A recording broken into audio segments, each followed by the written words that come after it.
오늘 되게 의미 있는 결혼식에 갔다 왔어요. 수성가신 여성 대표님이세요. 그래서 저는 오늘 사실 너무 바빴고 시간이 없었어요. 얼굴 비치고 호텔 식사 마시잖아요. 제가 그걸 못하고 그냥 바로 내려왔어요. 그럴 정도로 진심으로 축하해드리고 싶은 분의 따님의 결혼식이었기 때문에 시간이 없음에도 불구하고 막 무리해서 막 갔다 왔어요. 그분의 결혼식을 왜 축하해드리고 싶었냐면 그분이 그 사업을 하다가 좀 안 좋게 돼서 제가 살고 있는 지자체로 사업장을 이전을 하게 되신 거였어요. 그래서 저랑 어느 날 얘기를 하면서 저에 대해서 되게 이것저것 궁금해서 물어보시더라고요. 그래서 제가 사실 나는 이혼을 했고 뭐 이런 어려움이 있었다 이런 얘기를 제가 드렸어요. 그랬더니 그분이 팀장님 그거는 얘기도 꺼내지 말라는 거예요. 당신이 더 어렵게 살았다는 거예요. 아니다. 제가 말씀을 못 드리는 부분이 있지만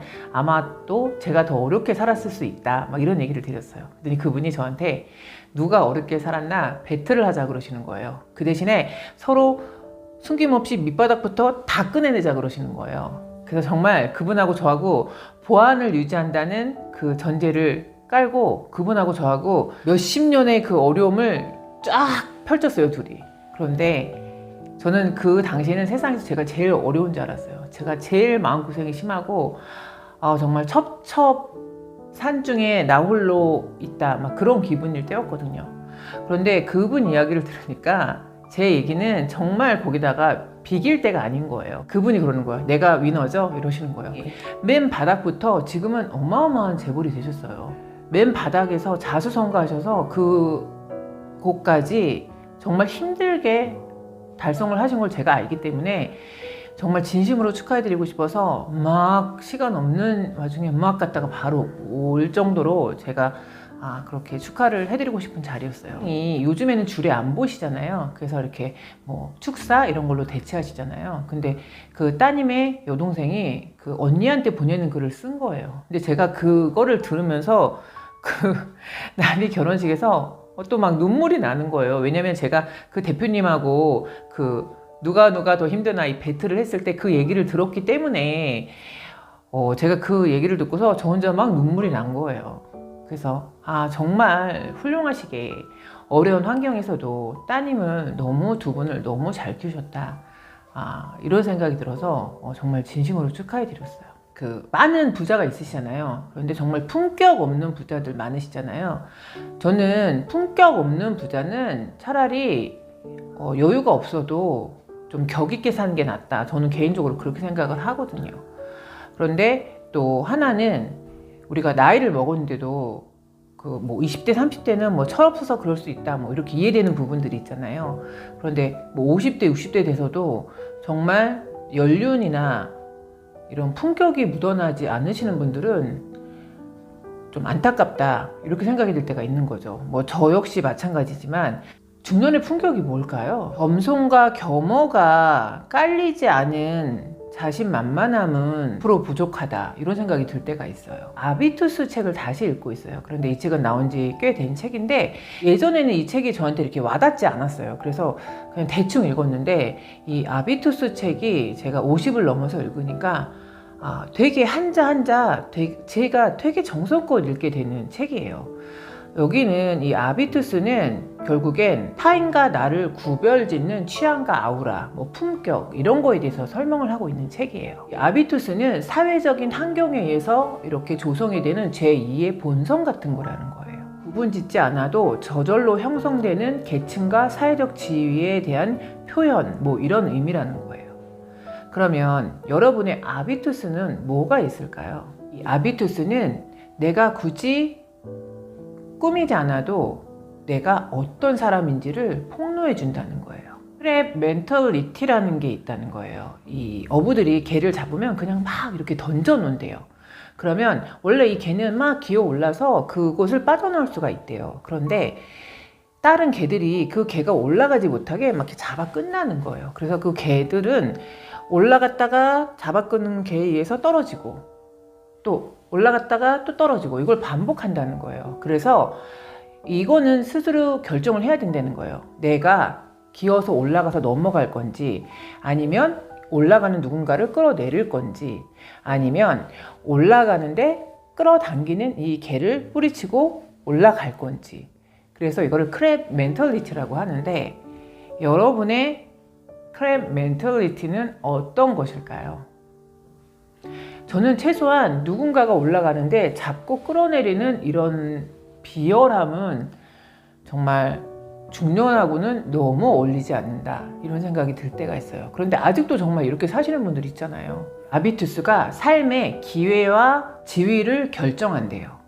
그 높은 지위에 있는데 거기에 맞지 않는 아비투스를 갖고 계시면 그거는 그냥 지위일 뿐인 거지 존경의 대상은 될 수가 없는 거죠. 아비투스는 7가지가 있대요. 심리자본, 문화자본, 지식자본, 경제자본, 신체자본, 언어자본, 사회자본 이렇게 7가지의 아비투스가 있다 그래요.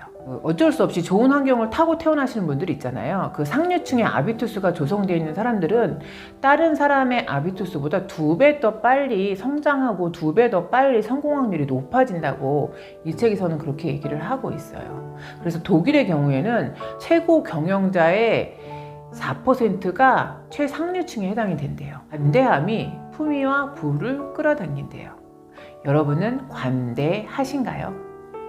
이 관대함 보면은 정말 멋진 분들이 있어요. 그냥 어떤 상대방의 실수나 안 좋은 행동에 대해서도 그냥 그럴 수 있지 하고 넘어가시는 분들 있잖아요.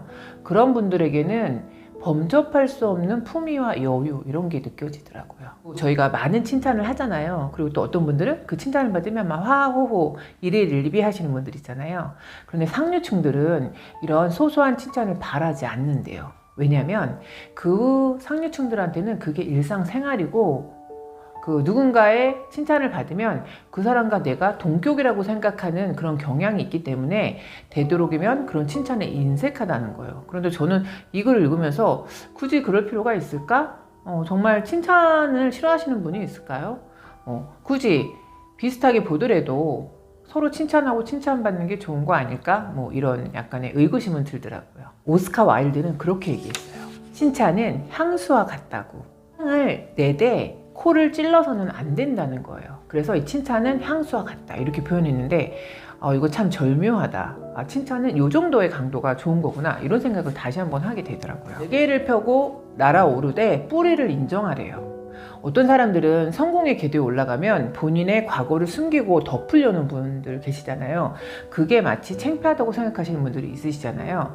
그런데 그 뿌리를 자랑스럽게 여기게 된다는 거예요. 이 상승하면 과잉 적응해서 그 많은 사람들을 불편하게 하는 우를 범한다는 거예요.